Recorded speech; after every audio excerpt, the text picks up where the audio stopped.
pirates of Robert Louis Stevenson's Treasure Island days have long since walked the plank. But there are pirates still, modern ones, baseball buccaneers. Here we find the Pittsburgh Pirates of the National League in their training camp at San Bernardino, California, with the San Bernardino Mountains in the background. The first individuals to whom we'll introduce you are Manager Pie Traynor and an older gentleman some of you will recognize. He's Honus Wagner, the Flying Dutchman of 30 years ago, called by John J. McGraw the greatest ball player of them all. Some say Ty Cobb was greater, or Babe Ruth. We won't argue about that. Ty and Hans once had a little verbal tilt in a World Series. Cobb was on first base. "Hey there, Dutchman," he called down to Wagner at shortstop. "I'm coming down on the next pitch." Hans wasn't much of a talker, but he stuck that big glove of his up before his face and yelled back, "Come along, Sonny, the old Dutchman will be waiting for you." Cobb came in a cloud of dust, spikes glinting. The umpire jerked a thumb across his shoulder. "You're out," he barked. That was Honus Wagner then. The fellow you've just been watching is Honus Wagner now. The fans booed Casey at the bat when he struck out, but there are softer touches in hitting big league pitching. Imagine yourself as a batter up there trying to connect with this southpaw's downer. This is a pitch similar to Carl Hubbell's famous screwball. Seeing it in slow motion, it may look easy. Don't forget that the ball actually comes with almost bullet-like speed. Now watch closely for the break. See it? That's what fools them, and the next one might break another way. Some bold buccaneers all in a line. The handsome one in the center is your old friend Wade Hoyt. There he is, the one with his cap turned up. The way these guys are chewing gum, you might think they belong to P.K. Wrigley.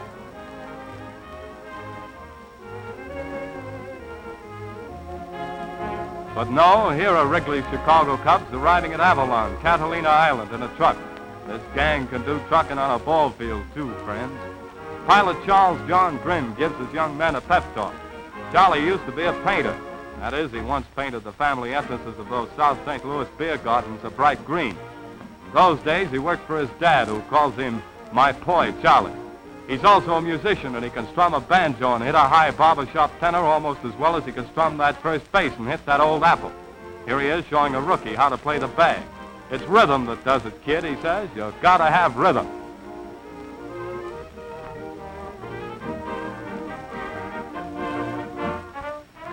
How do you like this setting for a training camp? Beautiful, isn't it? It sort of belongs to the Cubs, too, since Mr. Wrigley also owns Catalina Island. Thus, the Chicago team has its own park, its own hotel, its own town, its own island, and plenty of California sunshine. Nice work if you can get it to do, boys.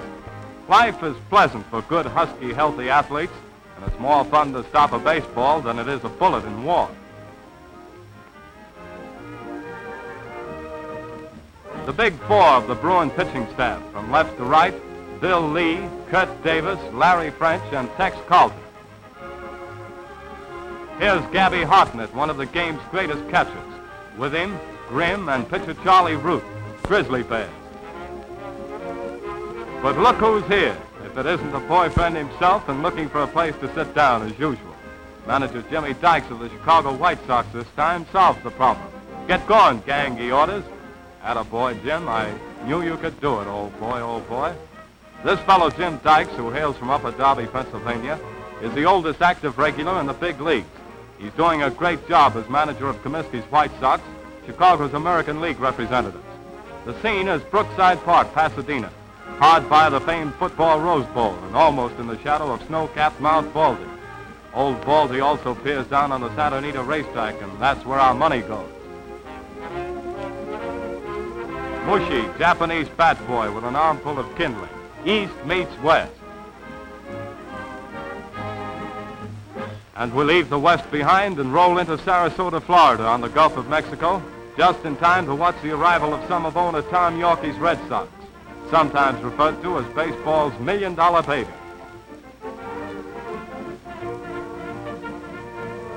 Whiskers went out of fashion in baseball long ago, except in Brooklyn, where they're sometimes used as a disguise. So one of Lefty Grove's admirers calls Lefty's attention to the fact that he needs a shave. In front of the hotel, boss Joe Cranach with warm affection. Watch for the gentleman on the porch with the derby. That's Mel Webb of Boston, probably the dean of all American sports writers. Better ditch that derby before the Chamber of Commerce sees you, Mel. The Boston Bees at Waterfront Park in St. Petersburg, only city in the country to boast 2 major league camps. Manager Wilkinsburg Bill McKechnie and old goldenrod Hank Gowdy watched the workout from the coaching line. Gowdy, who was the first ball player to enlist in the World War, was a smart catcher in his day. All modern catchers are smart enough to wear equipment such as this to keep from getting barked shins and barking dogs. Roger Bresnahan, giant star of the McGraw era, was the first backstop to don shin guards. Now catchers look like this to their pitchers.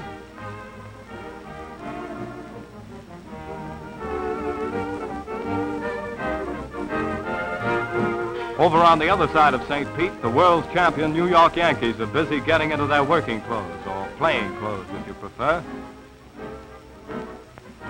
The treasure chest that follows the team wherever it goes, at home or on the road. Each player has his own private lockbox. The way Colonel Jake Rupert pays these Yanks, they need safe deposits.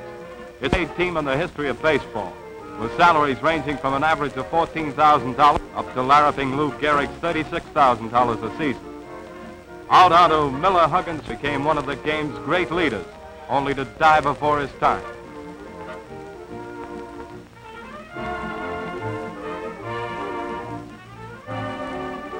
The Yanks are coming. How'd you like to have to feed this gang after a workout? Especially big Jumbo Brown, who can't quite keep up. But Jumbo's a mighty good man at the plate, in the hotel. From crowds of 200 in the spring, the Yanks go on to entertain throngs of close to 70,000 during the season in the Yankee Stadium, New York City, as in this game of 1936 World Series with the Giants. A baseball lesson in the Yankee camp. Not even the greatest of stars can afford to stop practicing. Here, Joe McCarthy's pitchers, veterans and rookies alike, brush up on their fielding and handling bunts and covering first base.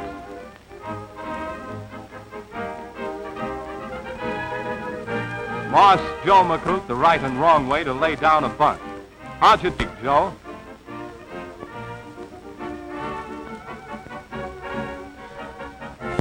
Nope, that's wrong, son. Let an old master at the art of bunting show you how. Tony Lazzeri. The trick's to let the ball hit the bat.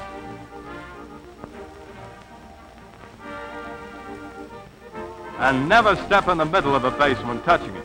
Just hit that corner nearest the way you're going. That's it. Don't slide straight into a bag in the basement. Slide away from it. Right, and you're safe. Pictures for the fans back home. Pictures and stories, an important part of every training camp, for training camps are part for training and part for advertising. Gray-haired Earle Combs and his 2 handsome youngsters. They want to be ball players just like Daddy. If they ever are, they'll be among the best.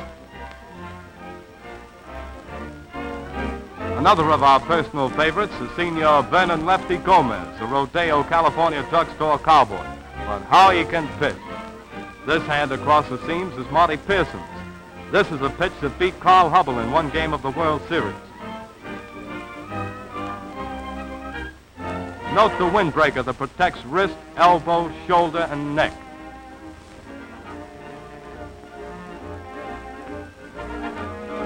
These salary whips are worth a lot of money. That's why trainer Doc Painter is on hand to give Pearson's arm every care after the workout. The other end of the Manhattan Battery, not the Bronx, but Big Bill Dickey, a product of the Deep South and better than a green hand as a catcher.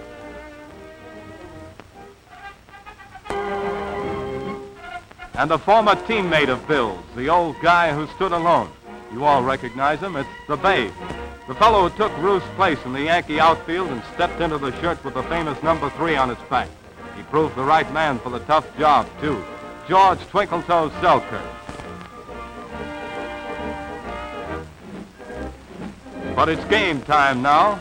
Batter up. We'll be seeing you behind third base.